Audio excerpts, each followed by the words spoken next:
Hi hello ಸ್ನೇಹಿತರೆ, ಎಲ್ರಿಗೂ ನಮಸ್ಕಾರ. ನಾನು ನಿಮ್ಮ ಸಾಮ್ರಾಟ್ ಅನಿಲ್ ಮಾತಾಡ್ತಿರೋದು. ನೀವು ನೋಡ್ತಾ ಇದ್ದೀರಾ ಸಾಮ್ರಾಟ್ ಅನಿಲ್ ಯೂಟ್ಯೂಬ್ ಚಾನಲ್. ಸ್ನೇಹಿತರೆ, ಇವತ್ತಿನ ವಿಷಯ, ಇವತ್ತಿನ ಕಂಟೆಂಟು ಬಹಳ ಬಹಳ ಉತ್ತಮವಾಗಿರುತ್ತೆ. ದಯವಿಟ್ಟು ಇನ್ನೂ ಯಾರು ಸಬ್ಸ್ಕ್ರೈಬ್ ಮಾಡ್ಕೊಳ್ದೆ ನೋಡ್ತಾ ಇದ್ದೀರಾ, ಪ್ರತಿಯೊಬ್ಬರು ಸಬ್ಸ್ಕ್ರೈಬ್ ಮಾಡ್ಕೊಂಡೆ ನನ್ನ ಚಾನಲ್ನ ನೋಡಿ. ಪ್ರತಿಯೊಬ್ಬರು ಈ ವಿಡಿಯೋ ನೋಡಿ. ಪ್ರತಿಯೊಬ್ಬರಿಗೂ ಈ ವಿಡಿಯೋ ಬಹಳ ಬಹಳ ಅನುಕೂಲ ಅಂತ ಹೇಳೋಕ್ಕೆ ಇಷ್ಟಪಡ್ತೀನಿ. ದಯವಿಟ್ಟು ವಿಡಿಯೋನ ಪೂರ್ತಿ ನೋಡಿ ಸ್ನೇಹಿತರೆ. ಇವತ್ತಿನ ಕಾನ್ಸೆಪ್ಟು, ಇವತ್ತಿನ ಕಂಟೆಂಟ್ ಏನಪ್ಪ ಅಂತ ಹೇಳಿದ್ರೆ, ಈಗ ಏನೇ ನಡೀತು KSRTC ಎಲ್ಲನೂ ಹೇಳ್ಕೊಂಬರ್ತೀನಿ, ಪ್ರತಿಯೊಂದೂ ಹೇಳ್ಕೊಂಬರ್ತೀನಿ ಸ್ನೇಹಿತರೆ. ಮೊದಲನೇದಾಗಿ ಯಾರೋ ಒಬ್ಬ ಮುಂಚೆ ಇನ್ನೂ ಸ್ನೇಹಿತರೆ ರಿಸಲ್ಟು ಬಂದಿರಲಿಲ್ಲ. KSRTCದು ರಿಸಲ್ಟ್ ಅನೌನ್ಸ್ ಆಗಿರಲಿಲ್ಲ. ಆಗೊಬ್ಬ ಸರ್ ನಾನು 41 ಹೊಡೆದಿದ್ದೀನಿ, SC ಕ್ಯಾಟಗರಿ 41 ಹೊಡೆದಿದ್ದೀನಿ ಸರ್, ನಂದು ಆಗುತ್ತಾ ಸರ್ ಅಂತ ಕೇಳಿದ್ದ. ನೋಡಬೇಕಪ್ಪ, ವೆಯ್ಟ್ ಮಾಡು, ರಿಸಲ್ಟ್ ಬರಲಿ ಅಂತ ಹೇಳಿದೆ. ಸರ್ ಆಗಲಿಲ್ಲ ಅಂತ ಹೇಳಿದ್ರೆ ಅದೇನು ದುಡ್ಡು ಕಾಸು ಕೊಡ್ತೀನಿ, ಮಾಡಿಸ್ಕೊಡಿ ಸರ್ ಅಂತ ಹೇಳ್ದ. ಸ್ನೇಹಿತರೆ ನೋಡಿ, ನಾನು ಬುದ್ಧ, ಬಸವ, ಅಂಬೇಡ್ಕರ್ ಆದರ್ಶಗಳನ್ನ ಮೈಗೂಡಿಸ್ಕೊಂಡು ಇವಾಗಲೂ ಪಾಲಿಸ್ತಿದ್ದೀನಿ. ನಾನು ಇವಾಗ್ಲೂ ಅವರ ತತ್ವಗಳನ್ನ, ಅವರ ಆದರ್ಶಗಳನ್ನ ಮೈಗೂಡಿಸ್ಕೊಂಡು ಅವರು ತೋರಿಸಿದಂಥ ದಾರಿಲಿ ನಡೀತಿರೋ ನಾನು. ಯಾವುದೇ ರೀತಿಲೂ ಕೂಡ ಯಾವ ಅಭ್ಯರ್ಥಿ ಹತ್ರನೂ ಕೂಡ ನಾನು ಯಾವುದೇ ರೀತಿ ಅಪೇಕ್ಷೆ ಪಡದೆ ನಾನು ಯೂಟ್ಯೂಬ್ ಮಾಡ್ಕೊಂಡು ಬಂದಿರೋನು. ಇವಾಗಲೂ ಅವರ ಆದರ್ಶಗಳನ್ನ ನಾನು ಪಾಲಿಸ್ತಾ ಇದ್ದೀನಿ ಸ್ನೇಹಿತರೆ. ನಾನು ಒಬ್ಬ SC ಕ್ಯಾಟಗರಿ ಹುಡುಗನೇ. ಬಡತನ ಅಂದರೆ ಏನು ಅಂತ ನನಗೂ ಕೂಡ ಗೊತ್ತು. ಆದ್ರೂ 41 ಹೊಡೆದೀನಿ ಸರ್, ಆಗುತ್ತಾ, ಅದೇನು ದುಡ್ಡು ಕೊಡ್ತೀನಿ, ಮಾಡಿಸ್ಕೊಡಿ ಅಂತ ಹೇಳ್ದ. ನಾನು ಎಷ್ಟು ಕೊಡ್ತೀಯಪ್ಪ ನೀನು ಅಂದೆ. ಸುಮ್ಮನೆ ಅವನ ಕೈಲೇ ಬಾಯಿ ಬಿಡ್ಸೋಣ, ಇವನು ಯಾವ ಥರ ಮಾತಾಡ್ತಾನೆ ಏನು ಅಂತ ಕೇಳಲಿಕ್ಕೆ, ಎಷ್ಟು ಕೊಡ್ತೀಯಪ್ಪ ನೀನು ಅಂತ ಹೇಳಿದೆ. ಸರ್ ನೋಡಿ ಸರ್, ಆಯಿತು, ಒಂದು 2 ಲಕ್ಷ ಕೊಟ್ಬಿಡು ಅಂತ ಹೇಳಿದೆ. ನನ್ನ ಉದ್ದೇಶ ಏನು, ಕೊನೆಗೆ ನಾನು ಅವನಿಗೆ ಸಮಾಧಾನ ಮಾಡೀನಿ. ನೋಡಪ್ಪ, ಇವೆಲ್ಲ ಪಾರದರ್ಶಕವಾಗಿ ನಡೀತಾ ಇದೆ, ಆ ಥರ ಏನೂ ಆಗಲ್ಲಪ್ಪ, ಆ ಥರ ಆಸೆನೂ ಇಟ್ಕೋಬೇಡ, ಏನು ದುಡ್ಡು ನಡೆಯಲ್ಲ ಅಂತ ನನಗೂ ಹೇಳೋಣ ಅಂತ ಕೊನೆಯಲ್ಲಿ ಅಂತ ಮಾಡಿದ್ದೆ. ಅವನು ಎಷ್ಟು ಕೊಡ್ತೀನಿ ನೀನು ಅಂತ ಕೇಳಿದೆ. ಅದಕ್ಕೆ ಸರ್ ಎಷ್ಟಾಗುತ್ತೆ ಸರ್ ಅಂತ, ಒಂದು 2 ಲಕ್ಷ ತಂದ್ಬಿಡು ಅಂತ ಹೇಳಿದೆ. 2 ಲಕ್ಷ ತರಬೇಕಾ, ಎಷ್ಟು ಮನೆ ಮಾಡ್ತೀಯ ನೀನು, ನಮ್ಮನ್ನು ಅಕ್ಕನಂತ ಏನೇನೋ ಬೈಯಕ್ಕೆ ಶುರು ಮಾಡ್ಬಿಟ್ಟ. ಅದನ್ನೇ ಕೆಲವರು ವೀಡಿಯೋ ಮಾಡಿಕೊಂಡು ರೆಕಾರ್ಡ್ ಇದೆ, ಅನಿಲ್ ಸಾಮ್ರಾಟ್ ಅವರು ದುಡ್ಡು ಕೊಡ್ತಾವ್ರೆ ಹಂಗೆ ಅಂತ. ಯಾವುದೇ ರೀತಿಲೂ ಒಬ್ಬನ ಹತ್ರ ನಾನು ಯಾವುದೇ ರೀತಿಲೂ ಆ ಥರ ಎಕ್ಸ್ಪೆಕ್ಟ್ ಮಾಡಲ್ಲ. ಯಾವುದೇ ರೀತಿಲೂ ಒಬ್ಬ ಮನೆ ಹಾಳು ಮಾಡೋಕ್ಕೆ ಇಷ್ಟಪಡಲ್ಲ ಸ್ನೇಹಿತರೆ. ಅದಂತೂ ತಿಳ್ಕೊಳ್ಳಿ ನೀವು. ಯಾವುದೇ ಕ್ಯಾಟಗರಿ ಆಗಿರಲಿ, ಯಾವುದೇ ಜಾತಿ ಆಗಿರಲಿ ಸ್ನೇಹಿತರೆ, ಅರ್ಥ ಆಯ್ತಾ. ನಾನು ಬುದ್ಧ, ಬಸವ, ಅಂಬೇಡ್ಕರ್ ತೋರಿಸಿದಂಥ ಹಾದಿಲಿ ಬದುಕ್ತಿರೋ ನಾನು. ನನಗೆ ಬಡತನ ಅಂತ ಏನು ಅಂದರೆ ಗೊತ್ತು. ಹಂಗಿದ್ರೆ ನಾನೇ ಮಾಡಿಸ್ಕೊಳ್ಳಿನಿ ದುಡ್ಡು ಕೊಟ್ಟು. ಅವ್ರಿಗೆ ಅಷ್ಟು ಬುದ್ಧಿ ಇಲ್ವಾ? ನಾನು ಹೇಳಿವ್ರಿ ಸಮಾಧಾನ, ಹಂಗೆಲ್ಲ ಆಗಲ್ಲಪ್ಪ ಅಂತ ಹೇಳೋ ಅಷ್ಟರಲ್ಲಿ ನಾನು ಸುಮ್ಮನೆ ಅವನ ರಿಯಾಕ್ಷನ್ ಹೇಗಿರುತ್ತೆ, ಹಂಗಾರೆ ಒಂದು 2 ಲಕ್ಷ ತಂದ್ಬಿಡು ಅಂತ ಅಂದೆ ಅಷ್ಟೇ. ಏನು ಬಾಯಿಗೆ ಬಂದಂಗೆ ಯಾವುದು ಯಾರು ಮಾಡಿಸಿದ್ರು ಏನು ಅಂತಲೂ ಕೂಡ ನನಗೆ ಗೊತ್ತು ಸ್ನೇಹಿತರೆ. ಇರಲಿ, ಪರವಾಗಿಲ್ಲ, ಅದೊಂದಾಯಿತು. ಆಮೇಲೆ ಸ್ನೇಹಿತರೆ, ನೀವೆಲ್ಲ ಈಗ ಸೆಕೆಂಡ್ ಲಿಸ್ಟ್ಗೆ ಕಾಯ್ತಿರೋಂಥ ಅಭ್ಯರ್ಥಿಗಳು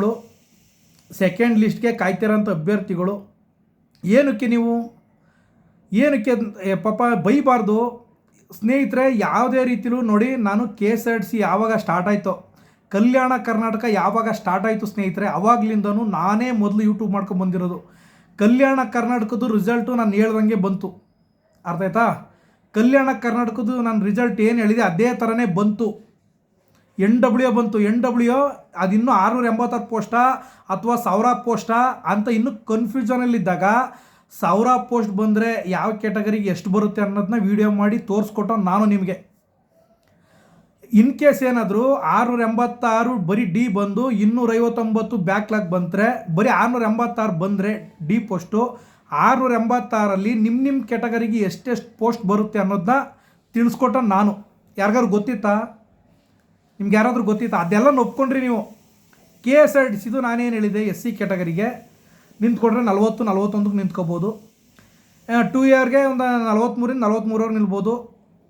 ಇನ್ನು ಇವ್ರಿಗೆಲ್ಲ ಒಂದು 44-45ಕ್ಕೆ ನಿಲ್ಬೋದು ಅಂತ ಹೇಳಿದ್ದೆ, 3A 3B ಅವ್ರಿಗೆಲ್ಲ. ಆದರೆ ಎಲ್ಲ ಅರ್ಧ ಮಾರ್ಕ್ಸು ಜಾಸ್ತಿ ನಿಂತ್ಕೋತು.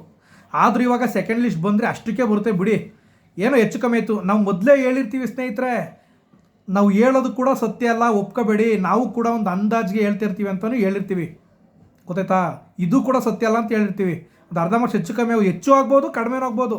ಸುಮ್ಮನೆ ನಾವು ಹೇಳ್ತಿರೋದು ಒಂದು ಅಂದಾಜಿಗೆ ಅಂತಲೂ ಕೂಡ ಹೇಳ್ಬಿಟ್ಟೆ ನಾವು ವೀಡಿಯೋಗಳನ್ನ ಮಾಡ್ತಾಯಿರ್ತೀವಿ. ಇದು ನಿಮ್ಮ ಗಮನದಲ್ಲಿರಲಿ.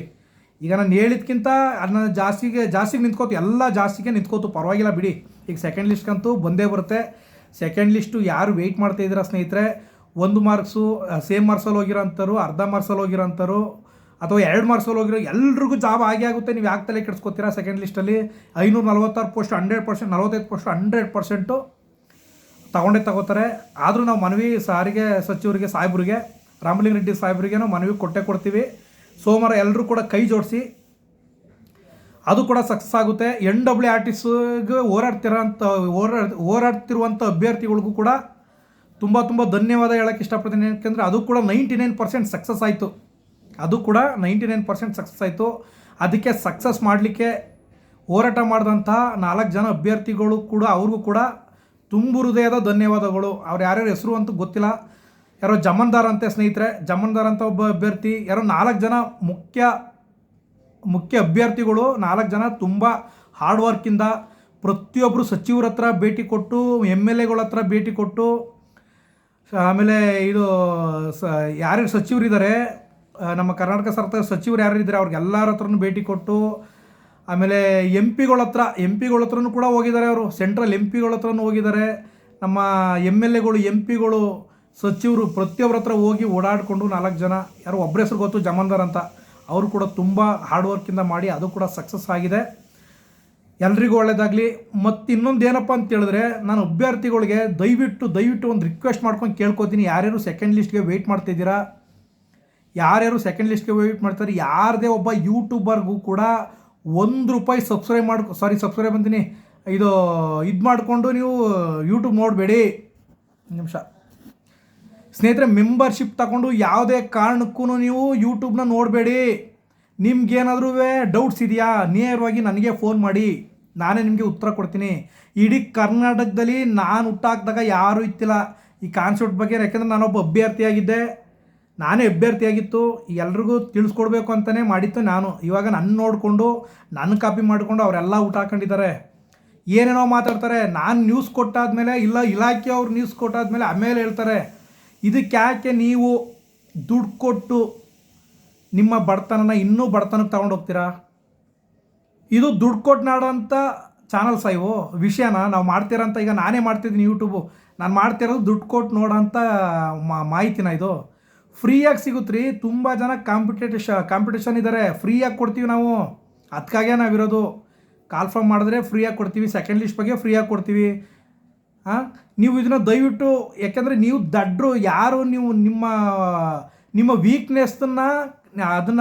ವೀಕ್ನೆಸ್ನ ಅಡ್ವಾಂಟೇಜಾಗಿ ತಗೊಂಡು ಬಳಸ್ಕೊಳ್ಳೋ ಅಂತಾರವರು. ಅರ್ಥ ಮಾಡ್ಕೊಳ್ಳಿ. ನೀವೆಷ್ಟು ಮೌಢ್ಯ ಆಗಿರ್ತೀರ, ಆ ಮೌಢ್ಯನೇ ಅವ್ರಿಗೆ ಒಂದು ವೀಕ್ನೆಸ್ಸು. ಅರ್ಥ ಆಯ್ತಾ? ಇಷ್ಟೆಲ್ಲ ನಾವು ಫ್ರೀಯಾಗಿ ಮಾಹಿತಿ ಕೊಡ್ತೀವಿ. ತುಂಬ ಜನ ಇದ್ದಾರೆ, ಆದರೂ ನೀವು ದುಡ್ಡು ಕೊಟ್ಟು ನೋಡ್ತೀರಿ. ಒಂದು ಚಾನಲ್ಗಳನ್ನ, ಯೂಟ್ಯೂಬ್ಗಳನ್ನ ಮೆಂಬರ್ಶಿಪ್ ತಗೊಂಡು ₹100-110 ದುಡ್ಡು ಕೊಟ್ಟು ನೋಡ್ತೀರಿ ಅಂತ ಹೇಳಿದ್ರೆ ನಿಮ್ಗೆ ಏನಂತಾರೆ? ನೀವು ಯಾವ ಲೋಕದಲ್ಲಿದ್ದೀರಿ? ನೀವು ಯಾವ ಪ್ರಪಂಚದಲ್ಲಿದ್ದೀರಿ? ದಯವಿಟ್ಟು ಬೈಕೋಬೇಡಿ. ಏನಕ್ಕೆ ಅಂತ ಹೇಳಿದ್ರೆ ಫ್ರೀಯಾಗಿ ಕೊಡ್ತಿದ್ದೀವಿ, ನಾವೆಲ್ಲ ಫ್ರೀಯಾಗಿ ಕೊಡ್ತಿದ್ದೀವಿ. ಫ್ರೀಯಾಗಿ ನೋಡಿ, ಫ್ರೀಯಾಗಿ ಎಂಜಾಯ್ ಮಾಡಿ. ಈಗೆಲ್ಲ ವೆಬ್ಸೈಟ್ ಇದೆ, ವೆಬ್ಸೈಟಲ್ಲೇ ಬರುತ್ತೆ ನಿಮಗೆ. ವೆಬ್ಸೈಟ್ ಚೆಕ್ ಮಾಡ್ತೀರಿ. ಗೊತ್ತಿಲ್ಲ ಅಂತ ಹೇಳಿದ್ರೆ ನನಗೆ ನೇರವಾಗಿ ಕಾಲ್ ಮಾಡಿ. ನಿಮ್ಮ ಹುಡುಗರು ಗ್ರೂಪಲ್ಲಿ ಕೂಡ ನಿಮ್ಮ ಫ್ರೆಂಡ್ಸ್ಗಳಿಗೆ ಕೇಳಿ. ಗೊತ್ತಿಲ್ಲ ಅಂತ ಹೇಳಿದ್ರೆ ಎಲ್ಲ ನಮಗೆ ನೇರವಾಗಿ, ನಾವು ಯಾವಾಗಲೂ ಕೂಡ ಯಾವುದೇ ರೀತಿಯಲ್ಲೂ ಕಾಲ್ ಕಟ್ ಮಾಡಲ್ಲ ಪ್ರತಿಯೊಬ್ಬರದು. ನಾನು ಸ್ವಲ್ಪ ಬ್ಯುಸಿ ಇದ್ದರೆ ಮಾತ್ರ ಕಾಲ್ ರಿಸೀವ್ ಮಾಡಲ್ಲ, ಡ್ರೈವಿಂಗಲ್ಲಿದ್ದರೆ. ಬಾಕಿ ಟೈಮಲ್ಲೆಲ್ಲ ನಾನು ಆಫೀಸ್ ವರ್ಕು ಮಾಡೋದು. ಕೆಲವೊಂದು ಸಲ ಡ್ರೈವಿಂಗ್ ಮಾಡಬೇಕಾದ್ರೆ ಮಾತ್ರ ನಾನು ರಿಸೀವ್ ಮಾಡಲ್ಲ ಸ್ನೇಹಿತರೆ. ಆದ್ರೂ ಪ್ರತಿಯೊಬ್ಬರದು ಕಾಲ್ ರಿಸೀವ್ ಮಾಡ್ತೀನಿ, ನಿಮ್ಮ ಸಮಸ್ಯೆ ಏನು ಅಂತ ಕೇಳ್ತೀನಿ. ಇಷ್ಟೆಲ್ಲ ಮಾಹಿತಿಗಳನ್ನ ಕೊಟ್ಟರೂ ಕೂಡ ನೀವು ಯೂಟ್ಯೂಬಲ್ಲಿ ಮೆಂಬರ್ಶಿಪ್ ತಗೊಂಡು ನೋಡ್ತೀರಾ ಅಂತ ಹೇಳಿದ್ರೆ ಏನು, ಎಲ್ಲ ಅವರೇನು ಅಧಿಕಾರಿಗಳ, ಇಲ್ಲ ಅವರೇನಾದರೂ ಇದು ಸೆಲೆಕ್ಷನ್ ಕಮಿಟಿನ? ಅವರೇ ಸೆಲೆಕ್ಷನ್ ಕಮಿಟಿ ಆಗಿದ್ರೆ ಖಂಡಿತ ನೀವು ದುಡ್ಡು ಕೊಟ್ಟು ನೋಡೋದ್ರಿಂದ ತಪ್ಪಿಲ್ಲ. ಅವರೇನು ಸೆಲೆಕ್ಷನ್ ಕಮಿಟಿನ? ಏನು ಕತೆ ಇದು? ಅವ್ರೇನು ಸೆಲೆಕ್ಷನ್ ಕಮಿಟಿಯಿಂದ ಸೆಕೆಂಡ್ ಲಿಸ್ಟ್ ಬಿಡೋ ಅಂತಾರೆ ಅವರು. ಏನು ರೀ ನಮ್ಮ ಅಭ್ಯರ್ಥಿಗಳ ಕತೆ? ಯಾಕೆ ಇಷ್ಟು? ಅದಕ್ಕೆ ದೇವರು ಅದು ನೋಡ್ತಾನೆ, ಯಾರ್ಯಾರಿಗೆ ಏನೇನು ಇಡಬೇಕು ಅಂತ ಅಲ್ಲೇ ಇಟ್ಟಿರ್ತಾನೆ ಸ್ನೇಹಿತರೆ. ಸ್ವಲ್ಪ ಬುದ್ಧಿವಂತರಾಗಿ. ನಾವು ಚಿನ್ನನೇ ಕೊಡ್ತಾ ಇದ್ದೀವಿ, ಹೋಗೋಗಿ ತಗಡಿಗೆ ಆಸೆ ಪಡ್ತೀರಲ್ಲ ಸ್ನೇಹಿತರೆ. ನೀವು ತಗಡಿಗೆ ಆಸೆ ಪಡ್ತೀರಲ್ಲ ನೀವು. ದಯವಿಟ್ಟು ಆ ಥರ ಮಾಡೋಕ್ಕೆ ಹೋಗಬೇಡಿ. ಫ್ರೀಯಾಗಿ ನೋಡಿ, ಫ್ರೀಯಾಗಿ ತಗೊಳ್ಳಿ. ನಿಮ್ಗೇನು ಇನ್ಫಾರ್ಮೇಷನ್ ಬೇಕು ಅಂತ ಹೇಳಿದ್ರೆ ನಾವೇ ಕೊಡ್ತೀವಿ. ನೀವು ತಲೆನೇ ಕೆಡಿಸ್ಕೋಬೇಡಿ ಸ್ನೇಹಿತರೆ. Don't worry. ನಿಮಿಷ 545 ಪೋಸ್ಟು ಬರುತ್ತೆ, ಸೆಕೆಂಡ್ ಲಿಸ್ಟು ಬರುತ್ತೆ, ಯಾರ್ದ್ಯಾರ್ದು ಅರ್ಧ ಮಾರ್ಕ್ಸು, 1 ಮಾರ್ಕ್ಸು, 2 ಮಾರ್ಕ್ಸಲ್ಲ ಎಲ್ರದ್ದು ಆಗೋ ಚಾನ್ಸ್ ಇದೆ. ಗೊತ್ತಾಯ್ತಾ? ಯಾವುದೇ ರೀತಿಲೂ ಕೂಡ ಇದೇನು ಜೂಮ್ ಮೀಟಿಂಗ್ ಮಾಡೋದೇನು, ಗೂಗಲ್ ಮೀಟಿಂಗ್ ಮಾಡೋದೇನು, ಅರ್ಥ ಆಯ್ತಾ? ಜೂಮ್ ಮೀಟಿಂಗ್ ಮಾಡೋದೇನು, ಗೂಗಲ್ ಮೀಟಿಂಗ್ ಮಾಡೋದೇನು? ನೀವು IAS ಎಕ್ಸಾಮ್ ಕೋಚಿಂಗ್ ಸೆಂಟ್ರಲ್ಲಿ ಇದ್ದೀರಾ ನೀವು? ಧಾರವಾಡದ ಕ್ಲಾಸಿಕ್ ಸೆಂಟ್ರಲ್ಲಿ ಇದೆಯಲ್ಲ FD SDA IAS ಕೋಚಿಂಗು, ಆ ಕೋಚಿಂಗ್ ಸೆಂಟ್ರಲ್ಲಿ ಇದ್ದೀರಾ ನೀವು? ನೀವೆಷ್ಟು ದಡ್ರ ಇರ್ತೀರ ಅಂತ ಹೇಳಿದ್ರೆ ಈ ಪ್ರಪಂಚದಲ್ಲಿ ನೀವೆಷ್ಟು ಮೋಸ ಹೋಗೋರಿರ್ತೀರ ಅಷ್ಟು ಮೋಸ ಮಾಡೋ ಜನ ಇದ್ದೇ ಇರ್ತಾರೆ ಸ್ನೇಹಿತರೆ. ಅದಂತೂ ನಿಮ್ಮ ಗಮನದಲ್ಲಿರಲಿ. ಗೊತ್ತಾಯ್ತಾ? ನೀವು ಗೊತ್ತಿಲ್ಲ ಅಂತ ಹೇಳಿದ್ರೆ ಗೊತ್ತಿಲ್ವಾ, ಆರಾಮಾಗಿರಿ. ನಾವೇ ಯೂಟ್ಯೂಬಲ್ಲಿ ಹಾಕ್ತೀವಿ ನೋಡಿ, ತಲೆ ಕೆಡಿಸ್ಕೋಬೇಡಿ. ನೀವು ದುಡ್ಡು ಯಾಕೆ ಕಳಿತೀರಾ? ಒಬ್ಬೊಬ್ಬರಿಗೆ 110 ರೂಪಾಯಿ ಅಂತ ಹೇಳಿದ್ರೆ ಎಲ್ಲಿಂದ ತರ್ತೀರಾ ನೀವು? ಅದೆಲ್ಲ ದುಡ್ಡು ಮಾಡೋಕ್ಕೆ ಕಲೆ ಅಲ್ವಾ ಅದು?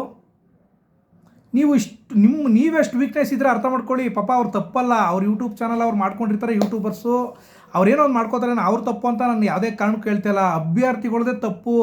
ನೀವು ಯಾಕ್ರಿ ನಾವೆಲ್ಲ ಫ್ರೀಯಾಗಿ ಇನ್ಫಾರ್ಮೇಷನ್ ಕೊಡ್ತಾ ಇದ್ದೀವಲ್ಲ, ನೀವು ಯಾಕೆ ದುಡ್ಡು ಕೊಟ್ಟು ನೋಡ್ತೀರಾ? ದುಡ್ಡು ಕೊಟ್ಟು ನೋಡೋಂಥದ್ದು ಏನಿದೆ ಅಲ್ಲಿ? ದುಡ್ಡು ಕೊಟ್ಟು ನೋಡೋಂಥದ್ದು ಏನಿದೆ? ನೀವು ದುಡ್ಡು ಕೊಟ್ಟು ನೋಡ್ತೀರಾ, ಬಾಂಡ್ ಪೇಪರ್ ಮೇಲೆ ಸೈನ್ ಹಾಕ್ಸ್ಕೊಳ್ಳಿ. ಅಲ್ಲಪ್ಪ ನಾನು ದುಡ್ಡು ಕೊಟ್ಟು ನೋಡ್ತಾ ಇದ್ದೀನಿ, ಇದು ಮಾಹಿತಿ ಕರೆಕ್ಟಾಗೇ ಇರಬೇಕು, ಇಲ್ಲಾಂದ್ರೆ ನೀವು 1 to 2 ಬಡ್ಡಿ ಸೇತುವಾಗೆ ಕೊಡ್ತೀಯಾ? ಕೇಳಿ. ಈಗ ಸೆಕೆಂಡ್ ಲಿಸ್ಟು SC ಕ್ಯಾಟಗರಿ 40 ನಿಲ್ಲುತ್ತಾ? ಬಾಂಡ್ ಪೇಪರ್ ಬರ್ಕೊಡು, ನಿಂಗೆ ನಾನು ಇದು ಮೆಂಬರ್ಶಿಪ್ ತಗೊಳ್ತೀನಿ, ನಾನು ಮೆಂಬರ್ಶಿಪ್ ತಗೊಂಡು ನೋಡ್ತೀನಿ, ಇಲ್ಲಾಂದ್ರೆ ಬಡ್ಡಿ ಸತ್ವ ಕೊಡಬೇಕು. ಯಾವ ಗ್ಯಾರಂಟಿ ಮೇಲೆ ನೋಡ್ತೀರಾ? ನಾನೇ ಗ್ಯಾರಂಟಿ ಇಲ್ಲ, ನಾನು ಲೆಕ್ಕಾಚಾರ ನಂದು ಎಲ್ಲ ಕರೆಕ್ಟಾಗಿ ಇರಬೇಕಿತ್ತು. ನಾನು NW ಅದು ಎಷ್ಟು ಮೊದಲು ರಿಸರ್ವೇಷನ್ ಬಿಟ್ಟಾಗ ಯಾರು ಗೊತ್ತಿತ್ತು? ನಾನು ಹೇಳಿಲ್ವಾ ರಿಸರ್ವೇಷನ್ ಈ ಕ್ಯಾಟಗರಿ ಇಷ್ಟೇ ಬರ್ತದೆ ಅಂತವಾ? NW ಹೇಳಿದ್ದೆ ನಾನು, ಇಷ್ಟು ನಿಲ್ತೆ ಅಂತ. ಅಷ್ಟಕ್ಕೆ ನಿಲ್ತು. 2A ಕ್ಯಾಟಗರಿ ಒಂದು ಬಿಟ್ಟು 2A ಕ್ಯಾಟಗರಿ ಆಗುತ್ತೆ. 2A ಕ್ಯಾಟಗರಿ ಸ್ವಲ್ಪ ಹೆಚ್ಚು ಕಮ್ಮಿ ಬಿಟ್ಟರೆ NWದಲ್ಲಿ ಎಲ್ಲರಿಗೂ ಕರೆಕ್ಟಾಗಿ ಗೊತ್ತಾ ಇಲ್ಲ? ಎಲ್ಲರದ್ದು ಕರೆಕ್ಟಾಗಿ ಗೊತ್ತು. ಇದು ಆ್ಯಕ್ಚುಲಿ KSRTC ಬರಬೇಕಿತ್ತು, ಬಟ್ ಸ್ವಲ್ಪ ಹೆಚ್ಚು ಕಮ್ಮಿ ಆಯಿತು. ಈಗ ಅದೇ ಲೆಕ್ಕಕ್ಕೆ ಬರ್ತಾಯಿದೆ. ನೀವೇನು ತಲೆ ಕೆಡಿಸ್ಕೊಳ್ಳೋ ಅವಶ್ಯಕತೆ ಇಲ್ಲ ಸ್ನೇಹಿತರೆ. ಅರ್ಥಾಯ್ತಾ? ದಯವಿಟ್ಟು ನೀವೆಲ್ಲ ಕಷ್ಟದಲ್ಲಿದ್ದೀರಾ. ಸೆಕೆಂಡ್ ಲಿಸ್ಟಲ್ಲಿ, ಥರ್ಡ್ ಲಿಸ್ಟ್ 100% ಆಗೇ ಆಗುತ್ತೆ. ದಯವಿಟ್ಟು ಯಾವುದೇ ರೀತಿಲೂ ಕೂಡ ನೀವು ಮೆಂಬರ್ಶಿಪ್ ತಗೊಳ್ಳದೆ ಆರಾಮಾಗಿ ವಿಶಾಲವಾಗಿರಿ. ಆ ಥರ ಏನಾದರೂ ನನಗೆ ಕಾಲ್ ಮಾಡಿ, ಮೆಸೇಜ್ ಮಾಡಿ, ವಾಟ್ಸಪ್ಪಲ್ಲಿ ನೀವು ಕಾಲ್ ಮಾಡಿ ಮೆಸೇಜ್ ಮಾಡಿ. ಗೊತ್ತಾಯ್ತಾ? 100% ನಿಮಗೆ ನಾನು ಆನ್ಸರ್ಬಲ್ ಮಾಡ್ತೀನಿ ಯಾವಾಗ ಬರುತ್ತೆ ಅಂತ. ಅದು ನನಗೆ ಗೊತ್ತಿಲ್ಲ ಅಂತೇಳಿ ಅಭ್ಯರ್ಥಿಗಳೇ ಹೇಳ್ಬಿಡ್ತಾರೆ. ತುಂಬ ಫಾಸ್ಟ್ ಇದೆ ಕಾಲ, ನೀವೇನು ತಲೆ ಕೆಡಿಸ್ಕೊಳ್ಳೋ ಅವಶ್ಯಕತೆ ಇಲ್ಲ. ದುಡ್ಡಂತೂ ದಯವಿಟ್ಟು ಯಾರದೇ ದೊಡ್ಡ ಯೂಟ್ಯೂಬ್ ಡಾಕ್ಟರ್ ಬ್ರೂ ಫ್ಲೈಯಿಂಗ್ ಪಾಸ್ಬಿಟ್ಟು 15 ಲಕ್ಷ 20 ಲಕ್ಷ ಇವ್ರು ಸಬ್ಸ್ಕ್ರೈಬರ್ ಇರ್ರೆ, ಅವರೇ ಕೂಡ ದುಡ್ಡು ಮಾಡ್ತಾಯಿಲ್ಲ. ಜುಜುಮೆ ಇಂಥವಕ್ಕೆ ನೀವು ಎದುರ್ಕೊಂಡು ಕಟ್ತಿದ್ದೀರ ಅಂತ ಹೇಳಿದ್ರೆ ನಿಮ್ಮ ವೀಕ್ನೆಸ್ ಎಷ್ಟಿದೆ ಅಂತ ಅವರು ಅರ್ಥ ಮಾಡ್ಕೊಬಿಟ್ಟಿದ್ದಾರೆ. ಅಭ್ಯರ್ಥಿಗಳು ಎಷ್ಟು ವೀಕ್ನೆಸ್ ಇದೆ, ಇವ್ರನ್ನ ಯಾವ ಥರ ದಡ್ರು ಮಾಡಬೇಕು, ಕ್ಯಾಚ್ ಮಾಡಬೇಕು ಅನ್ನೋದನ್ನ. ಅರ್ಥ ಆಯ್ತಾ? ದಯವಿಟ್ಟು ಆ ಥರ ಮಾಡೋಕ್ಕೆ ಹೋಗಬೇಡಿ. ಯಾವುದೇ ರೀತಿಯಲ್ಲೂ ಮೆಂಬರ್ಶಿಪ್ ತಗೋಬೇಡಿ. ಫ್ರೀಯಾಗಿ ಸಿಗೋಂಥದ್ದು ಜುಜುಮಿ, ಇದು ಫ್ರೀಯಾಗಿ ಸಿಗೋಂಥದ್ದು. ಏನಕ್ಕೆ ದುಡ್ಡು ಕೊಡ್ತೀರಾ? ದಯವಿಟ್ಟು ಯಾವುದೇ ರೀತಿಯಲ್ಲೂ ಕೂಡ ದುಡ್ಡು ಇದು ಮಾಡೋಕ್ಕೆ ಹೋಗಬೇಡಿ. ನಾನು ಬುದ್ಧ ಬಾಸು ಅಂಬೇಡ್ಕರ್ನ ಆದರ್ಶಗಳನ್ನ ಮೈಗೂಡಿಸ್ಕೊಂಡು ಬದುಕ್ತಾ ಇರೋನು. ಯಾರಿಗೂ ಕೂಡ ಯಾವುದೇ ರೀತಿಯಲ್ಲೂ ಕೂಡ ಮೋಸ ಮಾಡಲ್ಲ ನಾನು. ಕೆಲವರು ಏನೇನೋ ಅಂದ್ಕೊಳ್ಳಿ, ಅವರ ಇಷ್ಟ, ಅದಕ್ಕೆ ಏನೂ ಮಾಡೋಕ್ಕಾಗಲ್ಲ. ಅವ್ರ ವೈಯಕ್ತಿಕ ಏನೇನು ಅನ್ಕೋತಾರೋ ಅದು ಅಂದ್ಕೊಳ್ಳಿ. ಓಕೆ, ಎಲ್ರಿಗೂ ಒಳ್ಳೇದಾಗಿ ಆಗುತ್ತೆ. ಈ ತಿಂಗಳು ಇಲ್ಲ ಬರೋ ತಿಂಗಳು 10ನೇ ತಾರೀಕು ತನಕ ವೆಯ್ಟ್ ಮಾಡಿ. ಖಂಡಿತ ಬರೋ ಸೋಮವಾರ ಅಂದರೆ 14ನೇ ತಾರೀಕು ಎಲ್ಲರೂ ಕೂಡ ಬೆಂಗಳೂರಿಗೆ ಬನ್ನಿ, ಸಕ್ಸಸ್ ಆಗುತ್ತೆ. ಒಂದು ಮನವಿ ಕೊಡೋಣ ಅಂತ ಹೇಳ್ತಾ ಎಲ್ರಿಗೂ ಒಳ್ಳೆಯದಾಗಲಿ. ಜೈ ಹಿಂದ್, ಜೈ ಕರ್ನಾಟಕ, ಜೈ KSRTC.